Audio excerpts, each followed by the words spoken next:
వచ్చింది.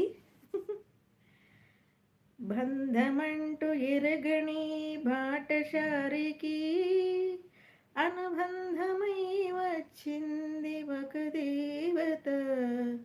బంధమంటూ ఎరగని బాటసారికి అనుబంధమై వచ్చింది ఒక దేవత.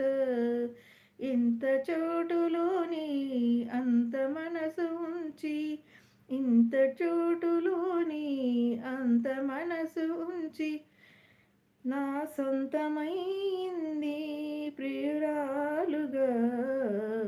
ముద్దబంది నవ్వులు మూగభాషలు, మూసి ఉన్న రెప్పలపై ప్రేమ లేఖలు.